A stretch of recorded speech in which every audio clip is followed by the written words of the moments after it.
This is 99% Invisible. I'm Roman Mars, and this is a message from the U.S. Forest Service. Trails take a beating every year from the elements and from heavy or improper use. You're listening to an excerpt from an official Forest Service video made in 1995. It's called Basic Trail Maintenance. As you might expect from something filmed in the 90s, this video features acid wash denim and a narrator dressed like Laura Dern from Jurassic Park. This video also contains some practical information for Forest Service employees and other trail workers about how to build and care for hiking trails. A good trail is one that is easy to follow and well maintained. Each trail is designed, constructed, and maintained to meet specific standards. These standards relate to the recreational experience the trail is intended to provide. I find this video delightful, and not just because of the amazing soundtrack. It also takes the humble trail, something many of us take for granted, and deconstructs it. So over the next 2 episodes, we're going to do the same. We're going to show you some of the basics, things you can do to keep trails in good shape now and in the future. We're bringing you 2 episodes of short stories all about trails.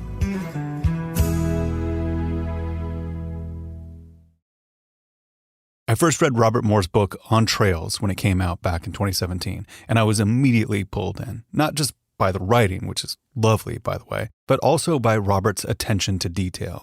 He has this amazing way of drilling down into some of the smallest, most elemental questions about trails, including possibly the most fundamental question of all. What even is a trail? It's hard to define, actually. I spend a lot of time thinking about that. This is author Robert Moore. And I think that the key aspect of a trail is that a trail is a line that evolves. It's something that we follow where each time you walk, you're leaving a slight bit of yourself behind. And the next person who comes picks up on those signals that you're leaving, and they leave their own signals. And over time, it keeps changing subtly. So let's say there's a big curve in the trail, we'll take the inside of that curve and we'll shave it down until it's a straight line. In a curious way, a trail is something that's both terrestrial and liquid. And that's what I find beautiful about them. Unlike roads, or especially railways, which are so fixed, they're laid down in an almost authoritarian way. A trail is very collaborative and organic. Something that stands out for me in Robert's writing is the focus on the non-human world. To me, there's this sense that trails are deeply human creations. Like, when I think about a trail, I imagine someone bushwhacking a path through tall grass or hiking through the woods. But in fact, trail building is a tool that is nearly universal to life on Earth. On the smallest scale, I think a lot of animals are using trails as a form of externalized intelligence. Mm-hmm. So ants are the most famous example. They leave behind these pheromone trails, which are invisible, and yet these very simple signaling mechanisms, just laying down a little bit more or a little bit less pheromone, creates these incredibly intelligent solutions to finding food, finding, one another. It's quite incredible what they're able to do with just the very, very simple mechanism of, follow me, come this way, don't go that way. One of the most fascinating parts of On Trails is about a single-celled organism called slime mold. Robert writes about an experiment where scientists in Japan and England created a map of the most densely populated areas of Tokyo, with each key point marked by a cluster of food. Then they brought in the slime mold. What happened next is that, incredibly, the slime mold built a network of trails between the points that almost exactly mirrored Tokyo's actual railway system, a system which, by the way, is one of the most efficient in the world. The findings point to a shared logic of efficiency that has informed cross-species trail building for millennia. If you think about how we were building trails before the advent of hiking trails, what was happening was we were collaborating with animals. When humans were walking across the landscape, we were following the trails that were laid out by deer or bison, or in Africa, oftentimes they follow elephant trails. Those were well known to be the best routes across a landscape. Found the shallowest ford across a river or the shallowest pass across the mountains. all of these animals were collaborating, and you'll still see it today. I go trail running every weekend and will often see a black bear ambling down the trail. Well, that's because that's the path of least resistance. Yeah. So we're all working together on the landscape to create a really vast map of trails that covers the whole continent. As Robert tells it, this desire for the path of least resistance is what unites the human and non-human world in our trail building. But it's also where human trails set themselves apart. Where animal trails almost always find the most efficient route between resources, our own trails are determined by another set of rules entirely. The modern hiking trail is the most illogical thing you can imagine from a sheer efficiency standpoint. We go up to the highest mountains. We follow these really tortuous paths that no animal or really most indigenous societies would have followed. And the reason why is because we're following our own cultural values. We're looking for a beautiful vista. We're looking to challenge ourselves against, this rough wilderness. We're doing things that a sheer efficiency equation would never predict. In other words, our modern hiking trails are built following a logic that is uniquely, inefficiently human. It's a task that brings along with it a whole grab bag of considerations about what makes a trail not only functional, but pleasurable for the people who are going to be using it. This brings us to our second trail story from 99PI producer Kurt Kolstad. Hey Kurt, so usually you're the train guy, but today you're all about trails. What kind of trail story do you have for me? Well, Roman, when I was a kid, my dad, who was a professor of geophysics, used to take field trips of grad students to the Black Hills of South Dakota each year. And he'd take me along some years too. We'd hike up and down these trails, zigging and zagging our way through the trees. And I remember feeling at the time like these paths looked natural, like we were treading where animals had walked for millennia. But that childhood guess of mine, that these were ancient pathways, was way off the mark. Because those Black Hills trails, and pretty much every other trail you've ever walked on, is anything but natural. Okay, explain what you mean by that. I mean that across the nation, tens of thousands of miles of trails, managed by state and federal governments, including everything from local trails to high-profile hikes like the Appalachian Trail and the Pacific Crest Trail, they're all engineered, built, and heavily designed to maintain a sort of naturalistic illusion, creating a, quote, wilderness experience for visitors. Right. Like they just kind of happened. Yeah, exactly. Like maybe some wild animal just happened to be tramping back and forth and create this narrow trail between, say, a parking lot and this lake near the parking lot that visitors want to visit. Yeah, it's really fortuitous for us that, that animals anticipated our parking needs. Very much so. So how does this all work? Like, how do you create these naturalistic trails? I mean, I picture there's these sort of interns, hide in the forest. They scatter some stones. They put leaves on paths so that we know where we're going. I mean, it sounds silly, but that's much closer to the truth than you might imagine. In fact, the job of making sure that trails feel natural falls to a whole bunch of people. You've got National Park Service employees, biologists, ecologists, botanists, planners, designers. And then, of course, you do have the on-the-ground trail workers who execute this vision. Okay, so what exactly are folks doing to create the illusion of a naturalistic trail? Well, it all starts at the beginning when they're clearing the trail. And I first learned about how extensive a project this could be from a fan of the show who wrote in, named Kelly Kate Warren. And she introduced me to her boss, a program director at the U.S. Forest Service named Mike McFadden. And between them, I started to learn about some really fun trail building techniques with interesting names like the velvet hammer. Okay, so what is the technique of the velvet hammer? Well, the idea is that trail workers are going to make an impact. That's inevitable, and that's the hammer part. But they can be deliberate and careful about reducing the visibility of that impact. And that's the velvet part. And what does this look like in practice? So, for example, Mike McFadden told me that one method involves using colored flags. When establishing a new trail, he and his crew would deploy a line of yellow flags to mark the path of that trail that they're working on. But they'll also put down red flags next to bushes or shrubs they want to preserve and make sure to work around. So take a sapling, for instance, that workers want to preserve. They might use a string to bend it out of the way and then later cut that string, letting it bounce back into place. And then other times they'll uproot and replant entire shrubs if, avoiding them or bending them is just too tricky. And when it comes to trails, we're talking about, in some cases, dozens of workers all camping for weeks on the site. Wow. So trail workers also have to mitigate the impact of their own presence. McFadden has another hack for leaving no trace in these situations, which he calls the reverse dog departure. Okay, what is that?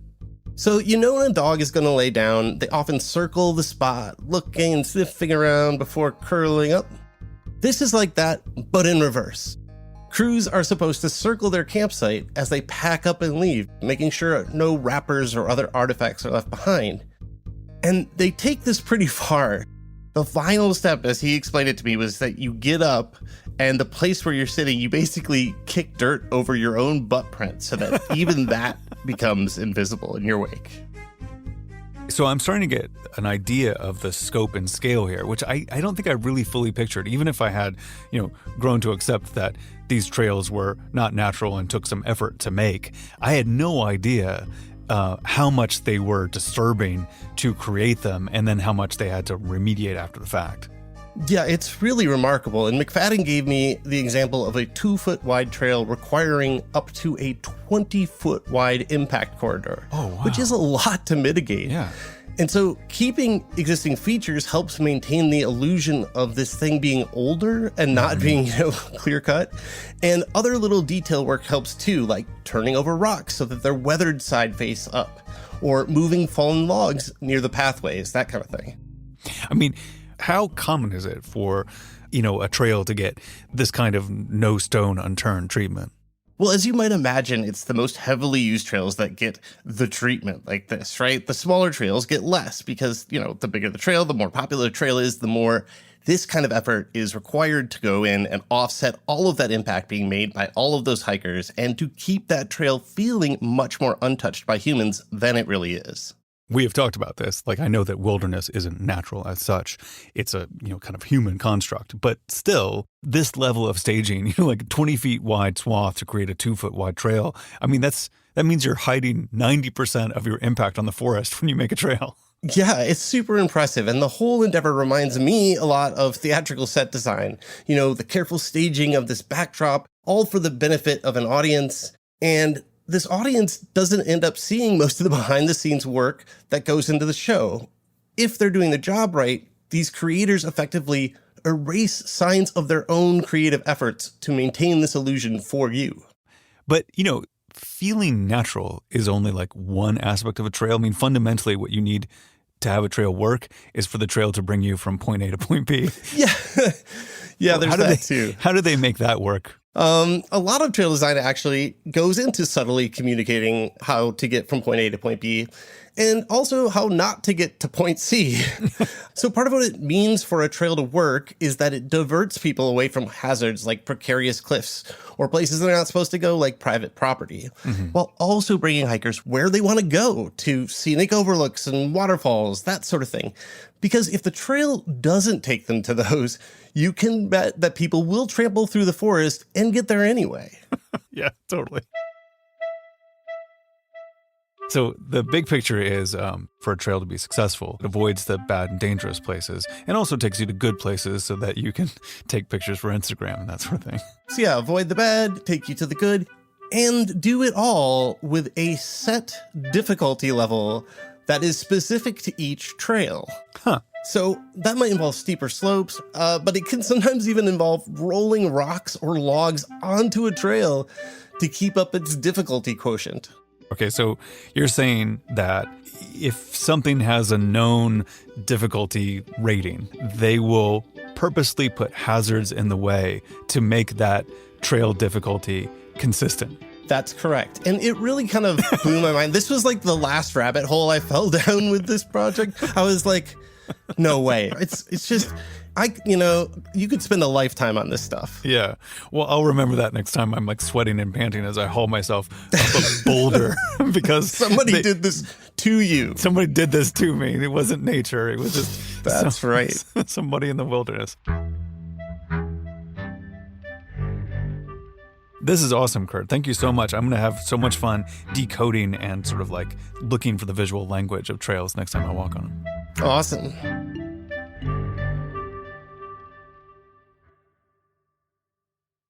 Our next story comes to us from 99PI listener Joelle McNichol, who sent us a voice memo from her local hiking trail in the craggy north of England. Hi there, this is Joella. I'm listening from Calderdale in Yorkshire in the north of England. Big fan of the show. Thought I'd record you this while I'm out on my dog walk, which is where I normally listen to the show. So I just thought while I'm out on this walk, I would record a short one about the very woods that I'm walking through. It's a beautiful valley. It's got very steep sides with moors on the top and great deep hillsides with great big craggy rocks. And the whole valley is studded with these tall, round chimneys, many of which just pop up in the middle of the woods, halfway up a hillside. All of them are remnants of the industrial past of the valley, when it was full of cotton mills. And crisscrossing this wood is an incredible number of footpaths, which represent so much labour and work. There's great stone steps cut right into the hillside.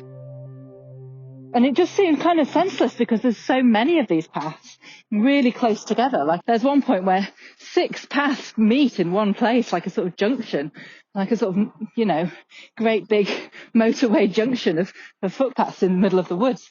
So I was like, why on earth was all this effort put in to make these footpaths?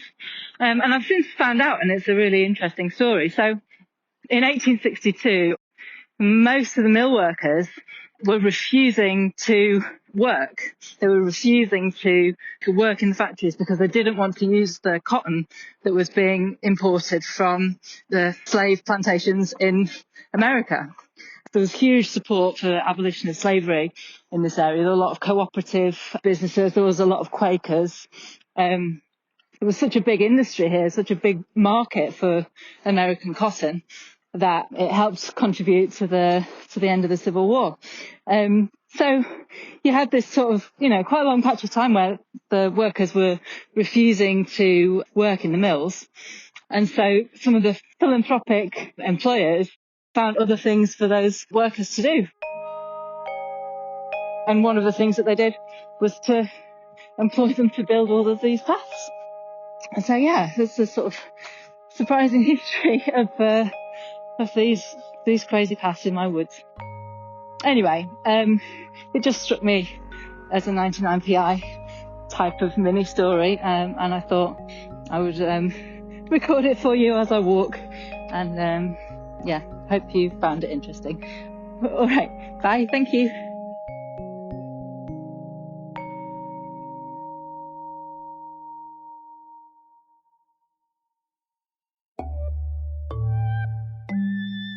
Cumbria is a region of England on the west coast, bordering Scotland to the north. It contains the Lake District National Park and lots of mountains, or fells, as they're known locally.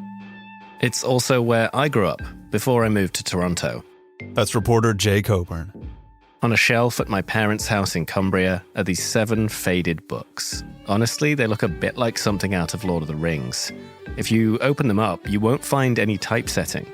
Just handwritten text, along with meticulously detailed pen and ink drawings of the scenery and various paths up the local mountains. This set of 7 books make up A Pictorial Guide to the Lakeland Fells by Alfred Wainwright. The books were published between 1953 and 1966 and have become a staple for many Cumbrians, as well as for tourists to the area. Even today, GPS is useful, but a book doesn't need a battery, and there's nothing quite like a carefully drawn illustration.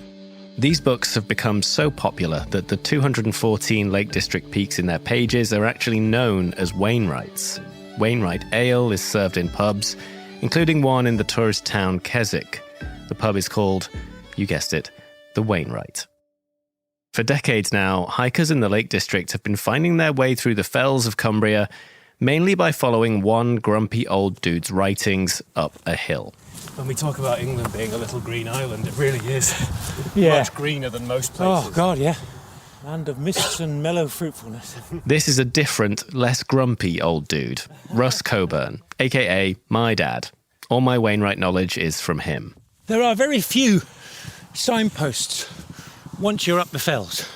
And indeed, most fell walkers, if you were to ask them, would be against that. They would say, no, that's all the point. The point is adventure. The point is finding your way and navigating. When I was back home in December, I cajoled him through a rickety gate into a field full of sheep and mud to follow Wainwright's directions up one of the smaller hills, known as Sale Fell. Wainwright described it as the cornerstone of the northwestern fells, because it sits at the end of the western end of Bassenthwaite Lake, where the River Derwent sort of turns more. I'm not sure I'd realised how different hiking is in the UK to North America before I moved to Toronto, Canada, where I live now. In North America, hiking often feels a bit like organized fun. You drive to a parking lot with a nice laminated map, some toilets, and a well-maintained path. Everything is color-coded with explicit signage and markers. You get the idea.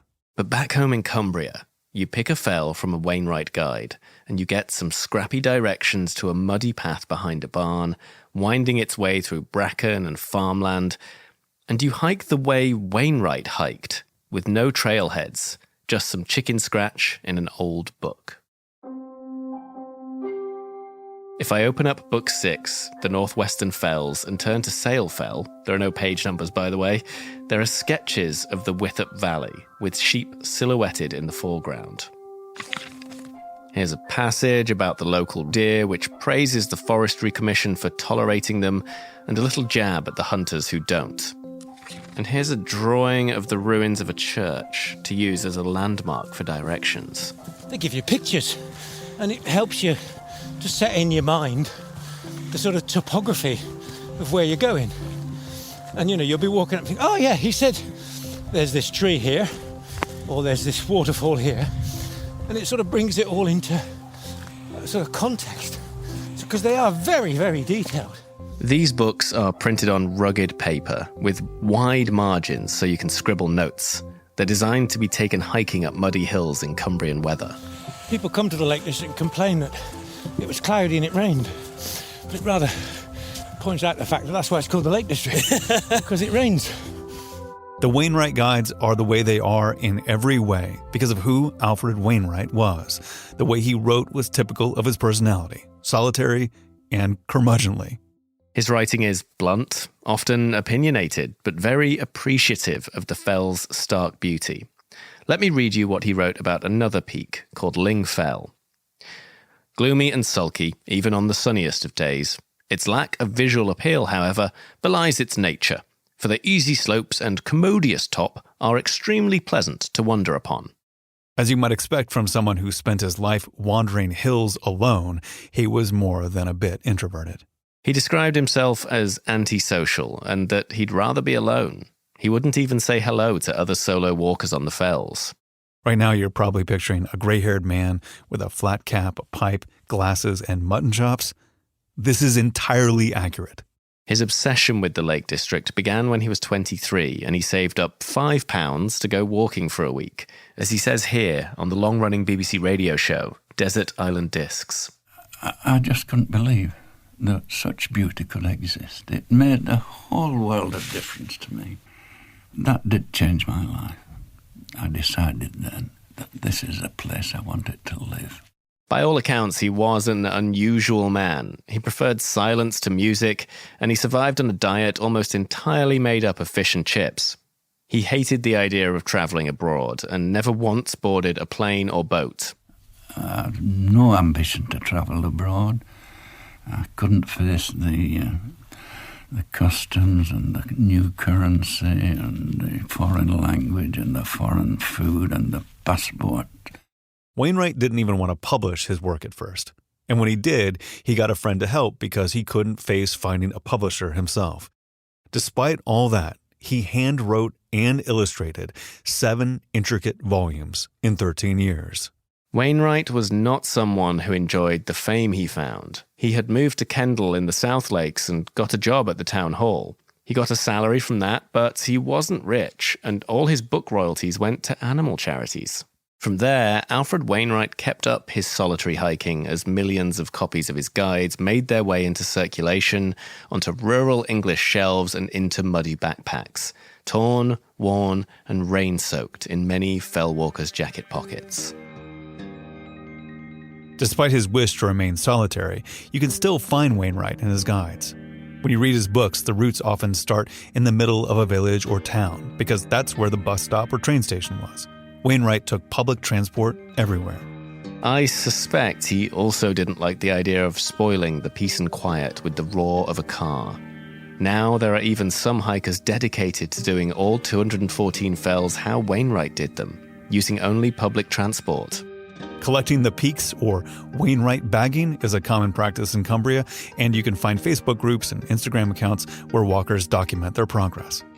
Wainwright died in 1991, and these walks are one way he's remembered. But they're far from the only way. In the village of Buttermere, nestled between the peaks of Grassmore and Haystacks, is a low stone church. Inside it is a plaque. It reads, "Pause and remember Alfred Wainwright, fell walker, guidebook author and illustrator who loved this valley. Lift your eyes to Haystacks, his favorite place."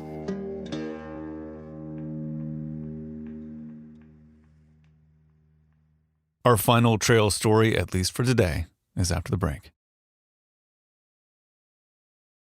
Our final trail story today comes from reporter Chris Berube. Chris, what do you have for us?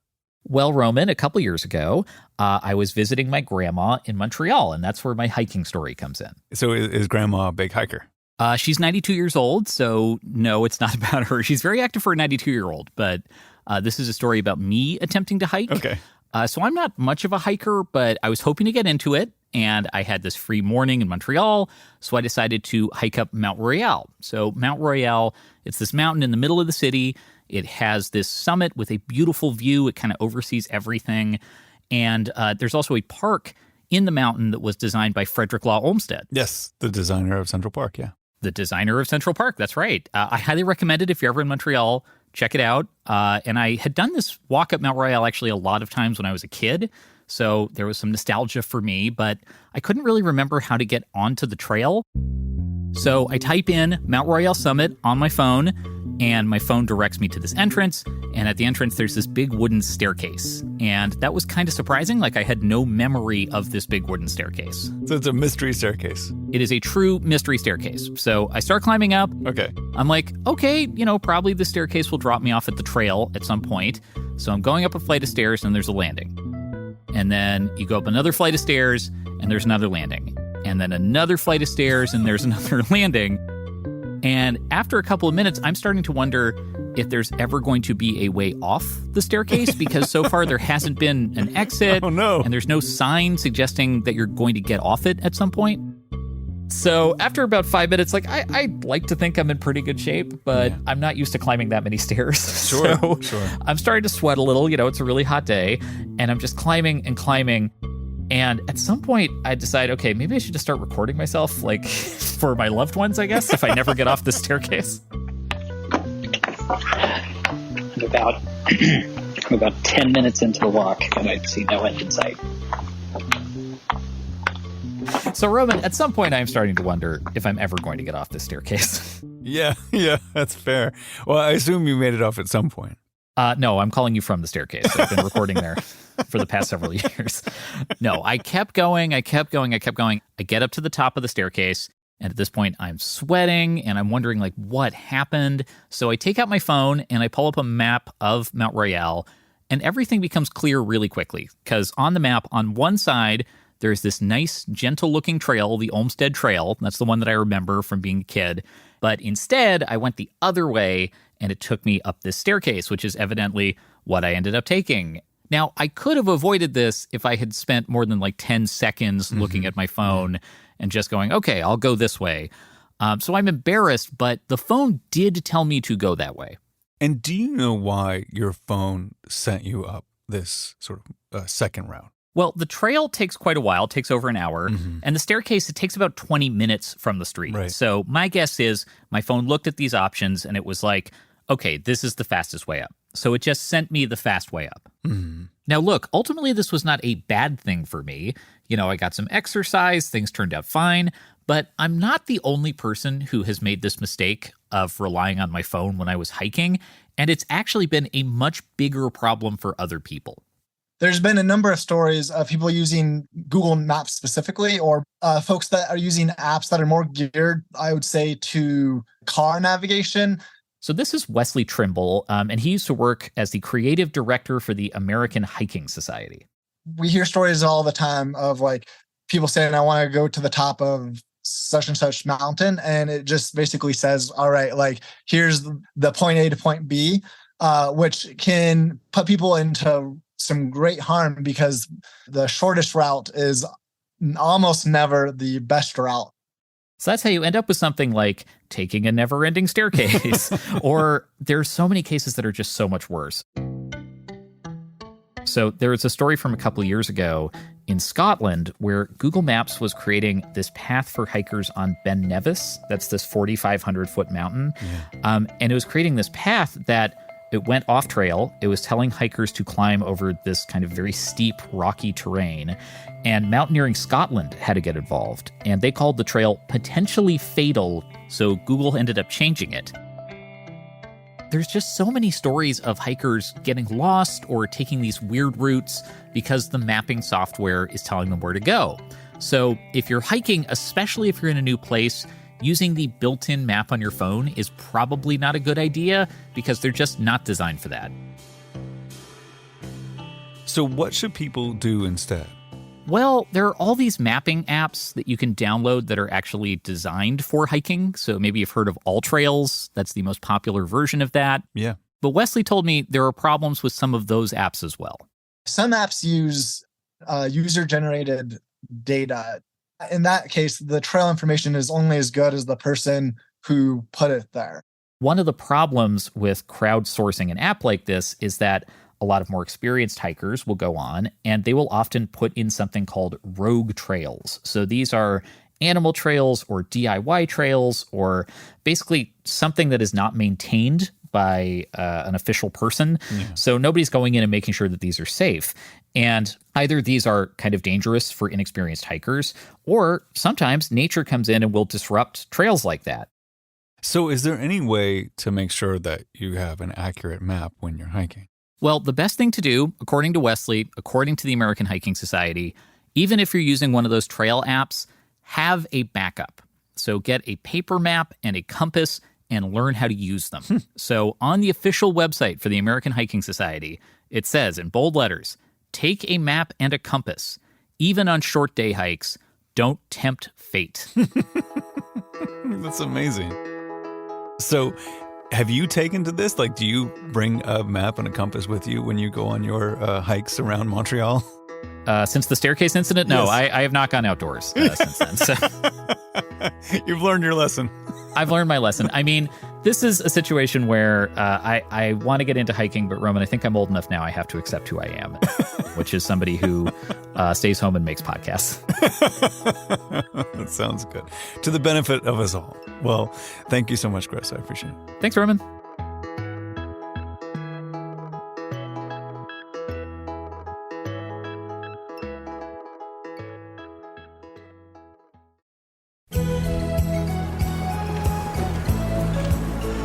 Well, now you know some of the basics.